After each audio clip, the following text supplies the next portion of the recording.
Assalamualaikum warahmatullahi wabarakatuh. Adik-adik, hari ini mari kita belajar tentang ekosistem. Sebelum itu, adik-adik perhatikan contoh keadaan alam berikut ini. Pada gambar 1, kita lihat ada unta, kadal, burung, kaktus, kelinci, rumput, pasir, matahari, dan batu. Pada gambar 2, kita lihat ada burung bangau, kerbau, ikan, tupai, bebek, pohon, rumput, matahari, tanah, dan air. Unta memerlukan udara untuk bernafas dengan paru-paru, sehingga tidak bisa hidup di dalam air. Sebaliknya, ikan memiliki insang sehingga dapat hidup di dalam air. Kelinci memakan rumput untuk bertahan hidup, sementara rumput memerlukan matahari untuk berfotosintesis. Ternyata, setelah kita perhatikan, setiap hewan dan tumbuhan tersebut memerlukan lingkungan tertentu untuk memenuhi kebutuhan hidupnya ya. Lalu apa sih yang kita sebut dengan lingkungan? Lingkungan adalah segala sesuatu yang berada di sekitar makhluk hidup. Lingkungan terdiri dari bagian biotik, yaitu benda hidup yang biasa kita sebut dengan makhluk hidup, bagian abiotik, yaitu benda tak hidup.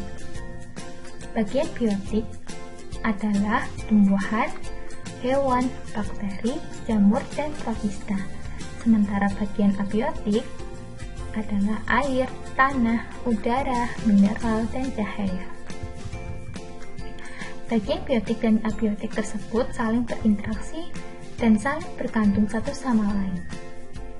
Kelinci bergantung pada rumput, unta bergantung pada air, ikan hidup di dalam air, memerlukan makanan, burung bangau memakan cacing, dan sebagainya.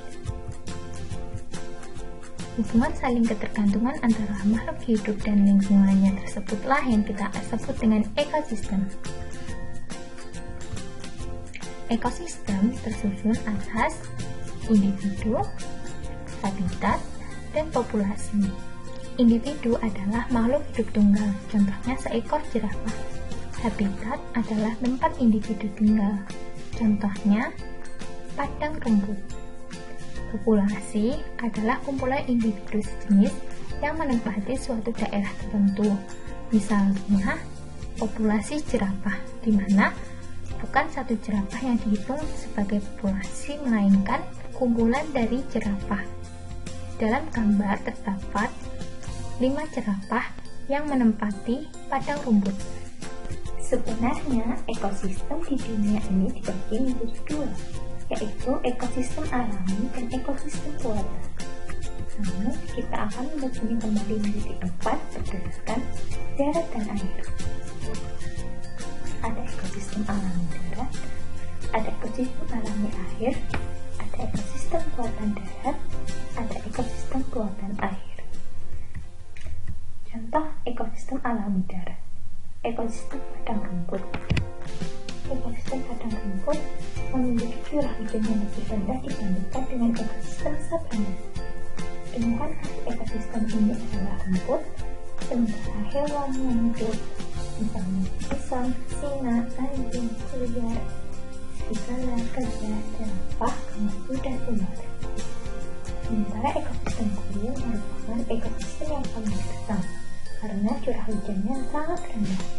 Tumbuhan yang khas dari daerah ini adalah kaktus yang individu untuk mengurangi penyuapan. Hewan yang bisa hidup antara lain semut, ular, kadal, kalajengking, dan beberapa hewan makan lainnya. Selanjutnya, ekosistem tundra. Ekosistem tundra merupakan ekosistem yang dingin dan kering. Banyak jenis tumbuhan yang tidak bisa hidup pada ekosistem ini karena rendahnya suhu lingkungan sepanjang tahun. Akar-akar tanaman tidak dapat tumbuh pada suhu yang dingin. Tumbuhan jenis rumput tertentu saja yang mampu bertahan. Beberapa jenis burung bersarang di ekosistem tundra pada saat musim panas, seperti angsa dan bebek. Sementara pada ekosistem taiga, suhunya sangat rendah pada musim dingin.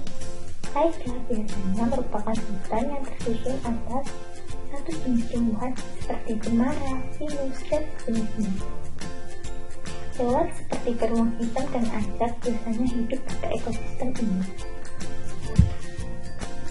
Terakhir, yang terdapat di Indonesia adalah ekosistem hutan hujan.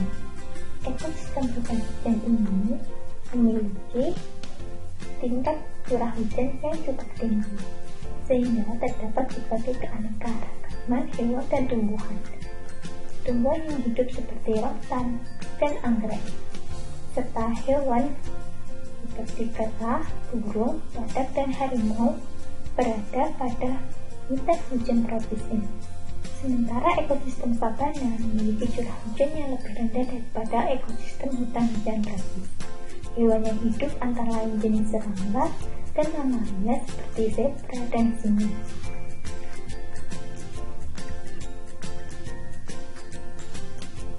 Kemudian ada ekosistem alami air. Ekosistem alami air terdiri dari air tawar dan air laut. Ekosistem air tawar memiliki cukup sinar matahari, contohnya sungai dan danau. Tumbuhan yang paling banyak hidup adalah jenis ganggang. Sementara pada ekosistem air laut tumbuh berbagai jenis ikan yang lebih beragam dibandingkan air tawar, selang, koral, dan makhluk laut lainnya. Terdapat juga beberapa jenis hewan kecil dan tumbuhan alga yang dapat membuat sendiri makanannya.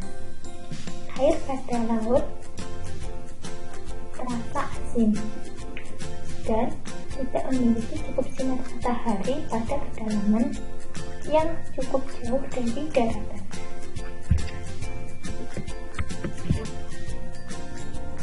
Yang ketiga adalah ekosistem buatan.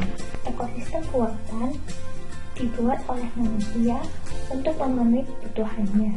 Contoh ekosistem buatan darat adalah ekosistem sawah. Sawah digunakan untuk menanam padi dan tumbuhan lain sebagai makanan manusia. Selanjutnya ekosistem buatan air. Contohnya adalah kolam. Ternyata ekosistem dapat berubah karena kegiatan manusia maupun secara alami. Contoh karena kegiatan manusia, karena penebangan hutan yang sering menyebabkan berbagai hewan bermigrasi atau pindah. Tumbuhan-tumbuhan pun semakin jarang, sehingga ekosistemnya terganggu.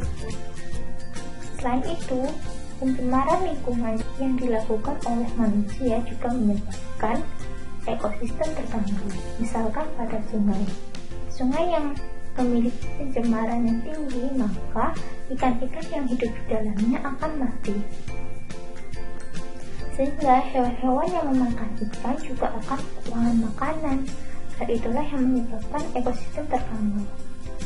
Pada musim kemarau, sinar matahari cukup menyengat. Hal ini menyebabkan suasana menjadi kering, sehingga beberapa tumbuhan akan kering dan mati. Pada musim penghujan, sinar matahari tidak cukup tinggi. Awan akan semakin banyak dan akan menyebabkan hujan, sehingga kebutuhan air untuk tumbuh berbagai tumbuhan tinggi. Beberapa tumbuhan liar akan hidup. Oke teman-teman, segitu dulu pembahasan tentang ekosistem kali ini.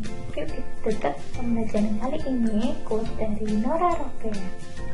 Jika kamu tidak akan mengajar apa yang kamu inginkan, maka kamu tidak akan mendapatkannya. Jika kamu tidak bertanya, maka jawabannya adalah tidak. Jika kamu tidak melangkah maju, kamu akan tetap berada di tempat yang sama. Jadi, tetap bergerak, mari terus belajar, tetap semangat. Terima kasih, jangan lupa ikuti akun resmi KKN Pojok di YouTube, Instagram, email, dan blog. Sampai jumpa di video berikutnya. Jangan lupa ditonton ya. Dadah.